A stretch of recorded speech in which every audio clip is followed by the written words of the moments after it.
पूरे आदर के साथ मैं आपको विनती करती हूं कि आप हमें संबोधित करें। इस मुल्क की सरहद को कोई छू नहीं सकता, क्योंकि मुल्क की सरहद है आपके आके हिंदुस्तान की आन बान शान। मोदी जी जनसभा को संबोधित करेंगे। छत्रपति शिवाजी महाराज की, छत्रपति संभाजी महाराज की, छत्रपति राजर्षि शाहू महाराज की। कृष्णा नदीच्या काठावर बसलेल्या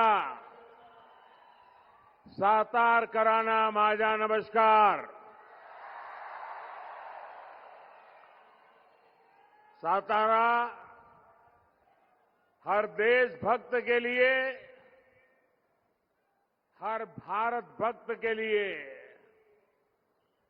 किसी तीर्थ स्थल से कम नहीं है। यहां आपने छत्रपति उदयनराजे भोसले जी को उम्मीदवार बनाया है। मेरे साथी कहते थे कि मोदी जी सतारा आने की जरूरत नहीं, आप बहुत दौड़ धूप करते हैं, नहीं आएगा तो चलेगा। मैंने सामने से कहा, सातारा में भगवा पहले भी लहराता था और लहराता ही रहेगा। मैंने कहा नहीं भाई, मुझे तो आप सभी परिवारजनों के दर्शन की इच्छा है और मैं आज यहां आपके दर्शन करने आया हूं, आपके आशीर्वाद लेने के लिए आया हूं। और आपने जो भरोसा अपने इस सेवक पर जताया है, उसकी जवाबदारी मेरी है और इसलिए मैं आज यहां आया हूं। और ये जो मैं जोश उत्साह देख रहा हूं, इतनी बड़ी तादाद में माताएं बहनें आई हैं,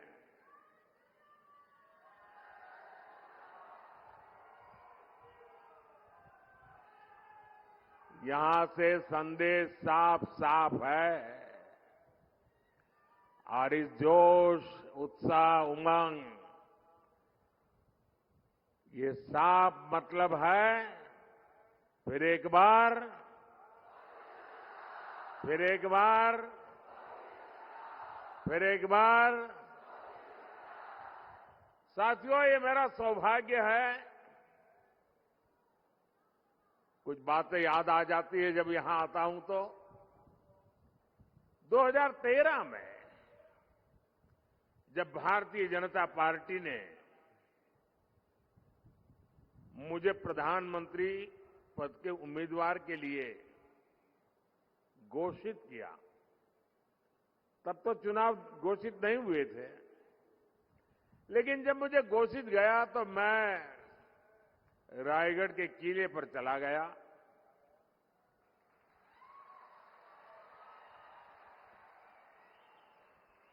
और कोई भी काम शुरू करने से पहले मैं छत्रपति शिवाजी महाराज की समाधि के सामने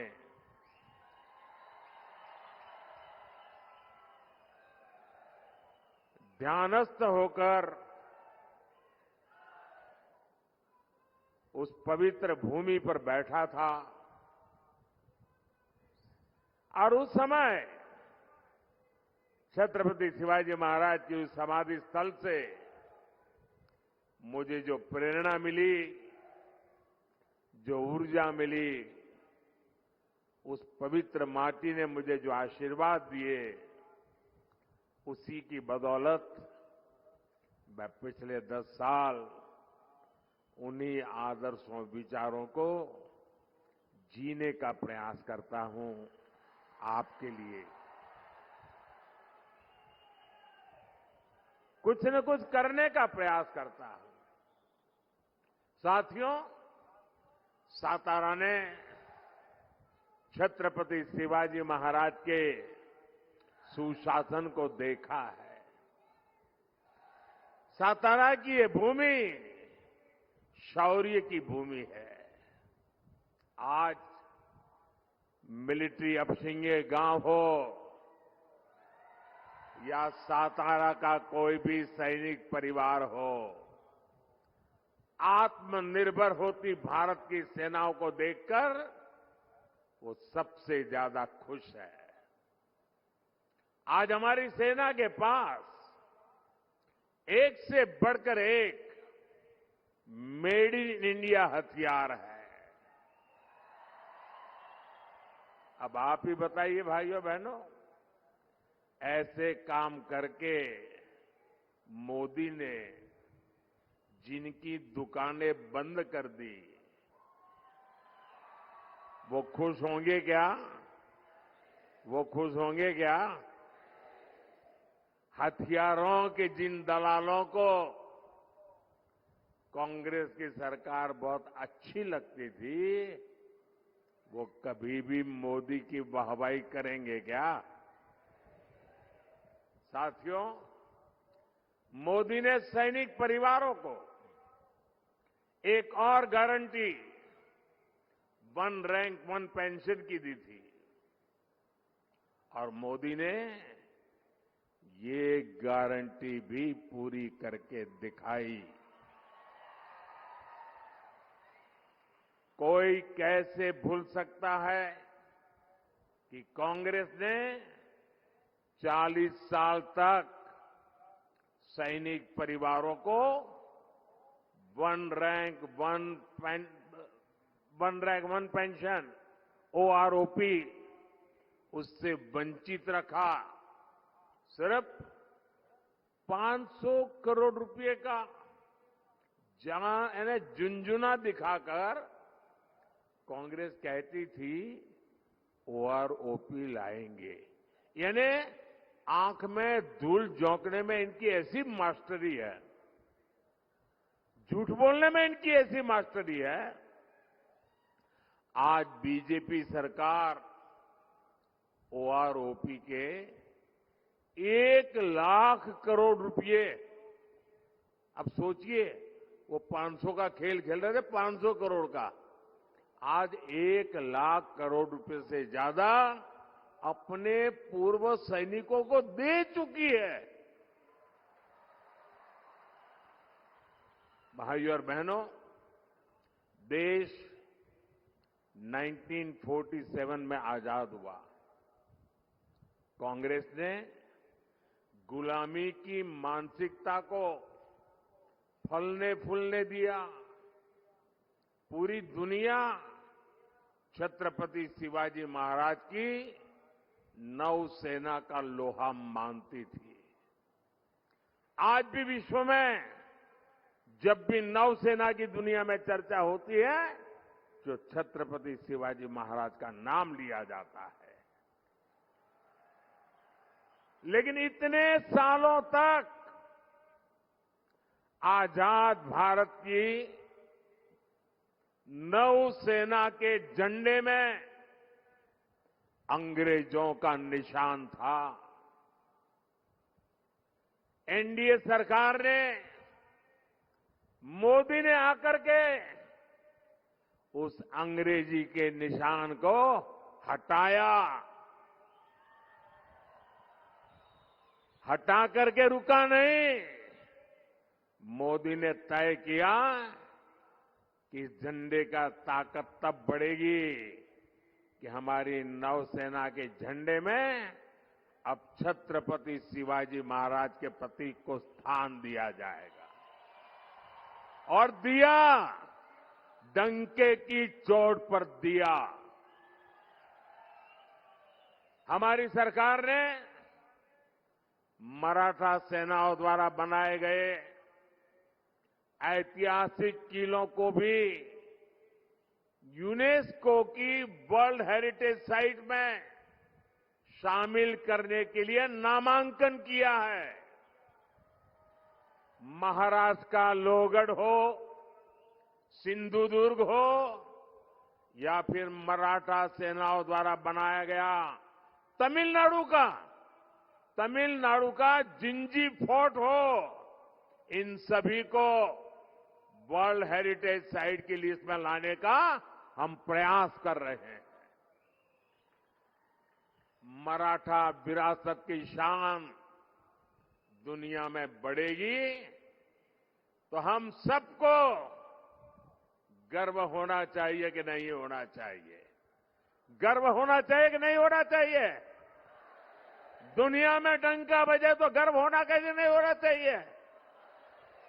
लेकिन कांग्रेस को तकलीफ होती है कि मोदी ये सब काम क्यों कर रहा है। साथियों, सातारा ने बाबा साहब आंबेडकर, महात्मा फूले और सावित्रीबाई फूले के सामाजिक न्याय को गढ़ने में बड़ा योगदान दिया है। एनडीए सरकार ने 10 वर्षों में इसी प्रेरणा को सुशासन का आधार बनाया है। आप देखिए, कांग्रेस ने 70 साल में से 60 साल देश पर शासन किया, लेकिन बाबा साहब आंबेडकर संविधान जम्मू कश्मीर पर लागू नहीं होता था। 370 की दीवार बनाई हुई थी। आपके आशीर्वाद से आपके सेवक मोदी ने आर्टिकल 370 को ध्वस्त कर दिया, कब्रिस्तान में गाड़ दिया। मोदी ने आर्टिकल 370 हटाया। आप मुझे बताइए, आपको गर्व होता है कि नहीं होता है? आपको गर्व होता है कि नहीं होता है? 370 हटा करके देश की शान बढ़ी कि नहीं बढ़ी? देश की एकता को ताकत मिली कि नहीं मिली? ये गारंटी मोदी ने आपको दी थी और मोदी ने वो गारंटी पूरी कर दी। अब जम्मू कश्मीर में मैं जरा जो लोग आरक्षण के नाम पर झूठ बोल बोल करके हमारे देश के लोगों को गुमराह करने में लगे हैं, मैं जरा चुभने वाला एक सवाल उनको पूछना चाहता हूं। इतने आरक्षण के गीत गा रहे हो, क्या जम्मू कश्मीर में रहने वाले आदिवासी, जम्मू कश्मीर में रहने वाले दलित, क्या वो आरक्षण के हकदार थे कि नहीं थे? जब देश के दलितों को आरक्षण मिल सकता है, देश के आदिवासियों को आरक्षण मिल सकता है, तो जम्मू कश्मीर में मेरे दलित भाई बहनों को, मेरे आदिवासी भाई बहनों को आरक्षण से वंचित क्यों रखा गया? संविधान वहां पर लागू क्यों नहीं किया? क्योंकि वोट बैंक की राजनीति आप पर हावी रही है। भाइयों बहनों, 370 हटाकर बाबा साहब आंबेडकर के संविधान को जम्मू कश्मीर में भी लागू कर दिया।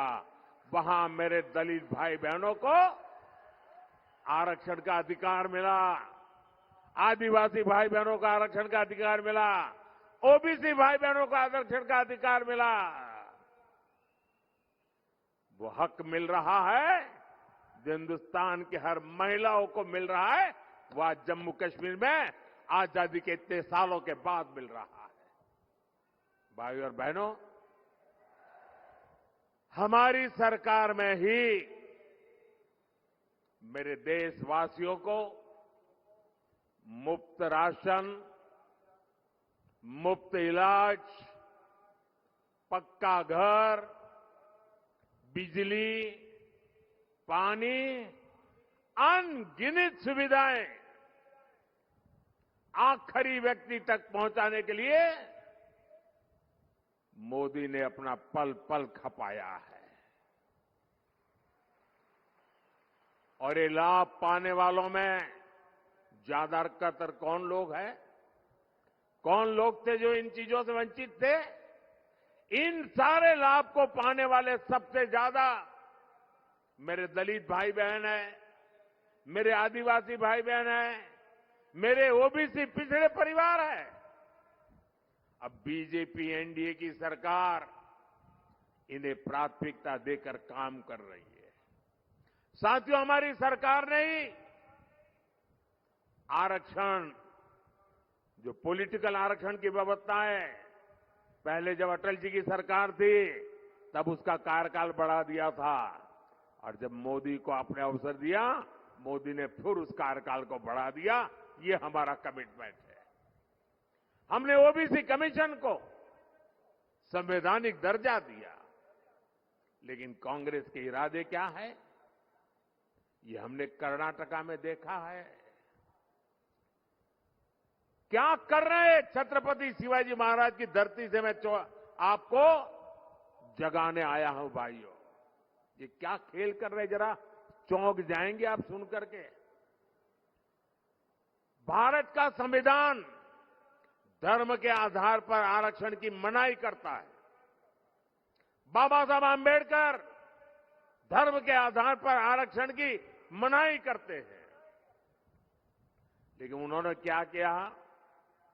कर्नाटका में ओबीसी को जो आरक्षण मिला हुआ है 27%, उन्होंने रातों रात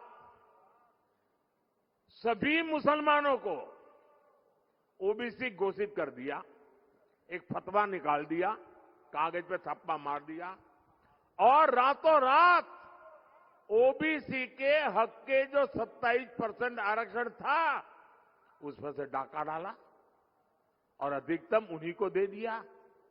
अब कांग्रेस संविधान बदलकर यही फॉर्मूला पूरे देश में लागू करना चाहती है,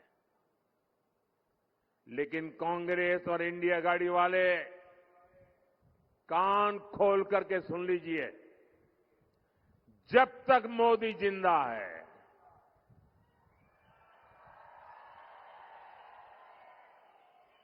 जब तक जनता जनार्दन का मुझ पर आशीर्वाद है,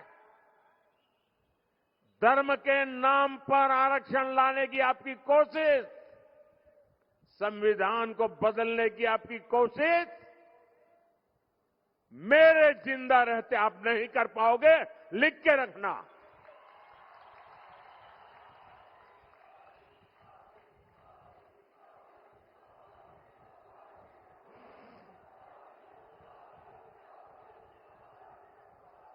साथियों,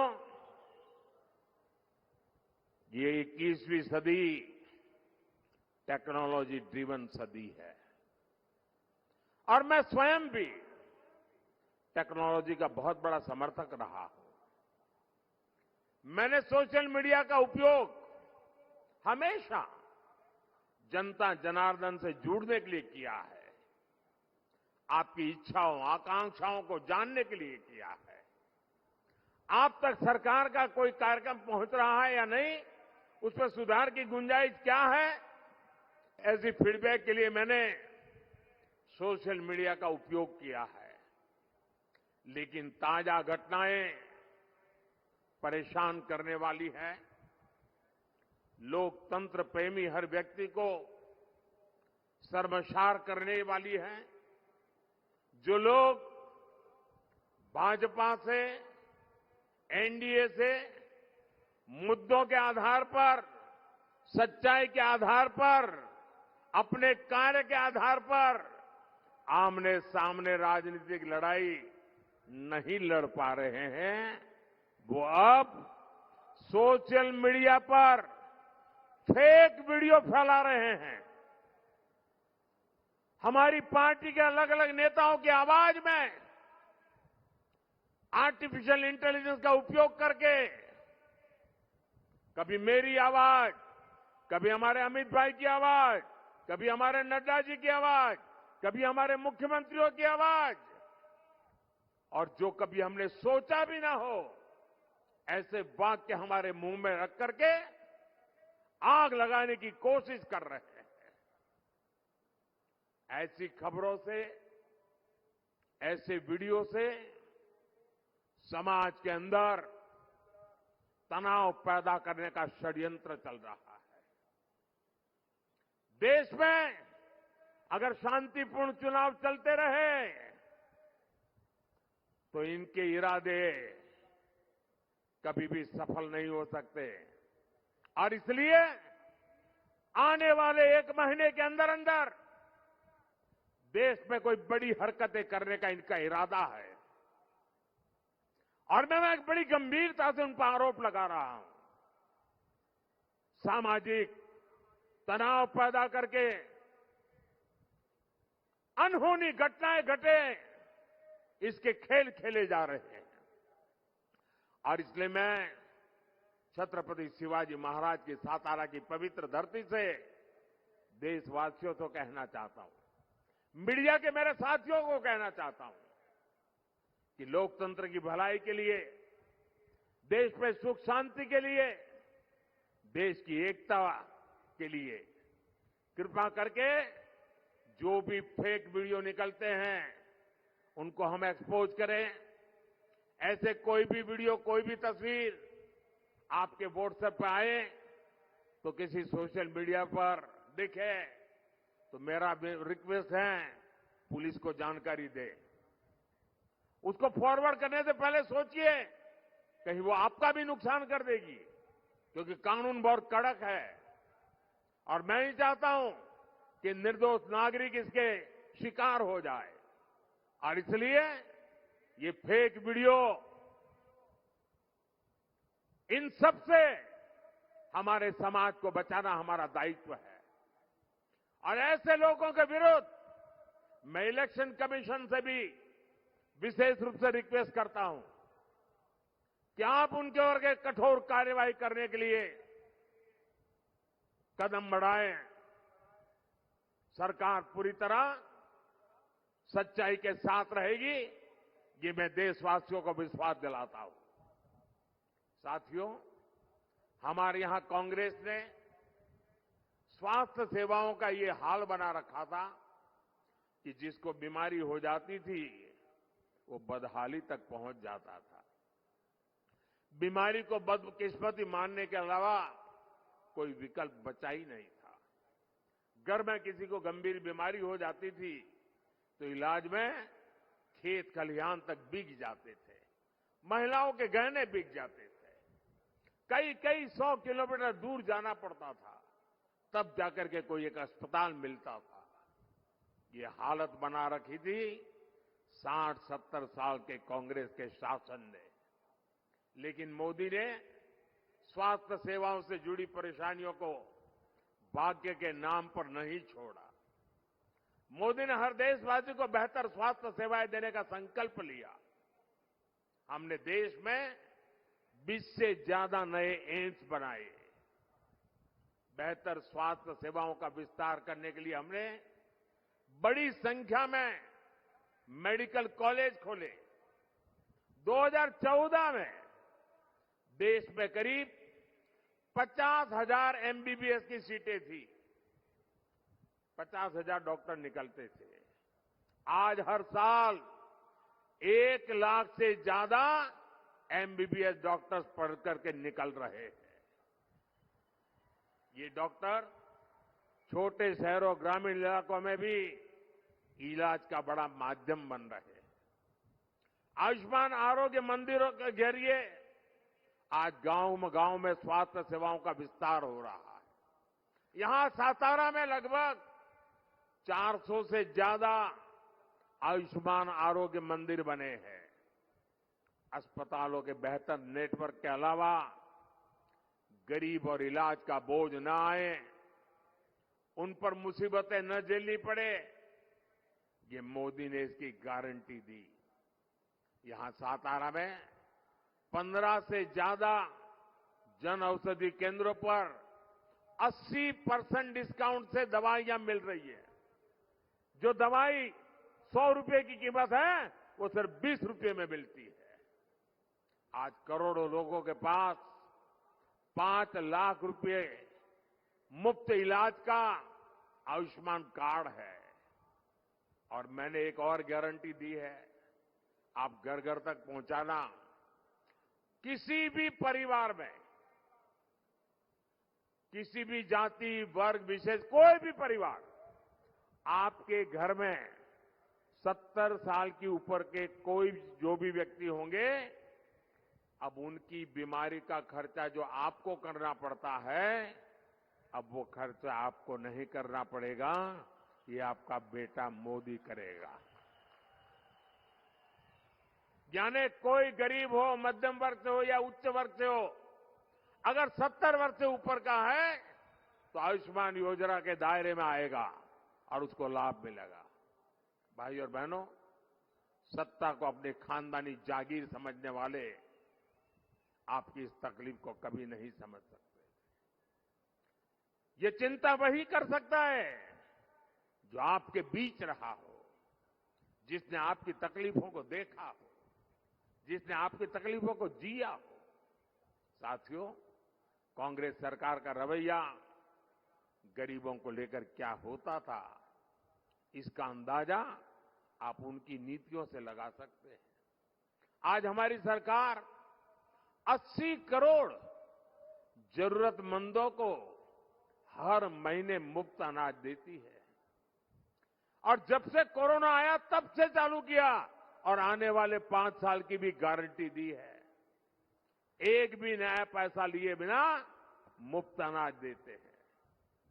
लेकिन जब कांग्रेस की सरकार थी, तब लाखों टन अनाज सरकार के गोदामों में सड़ता था, पानी में बिकता था और कांग्रेस सरकार उसे गरीबों को देने को तैयार नहीं थी, मना कर दिया था।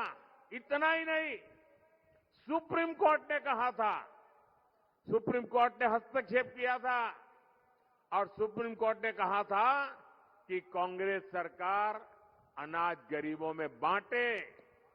लेकिन तब कांग्रेस सरकार के प्रधानमंत्री डॉक्टर मनमोहन सिंह जी ने क्या कहा, आपको सुनकर के चौंक जाएंगे।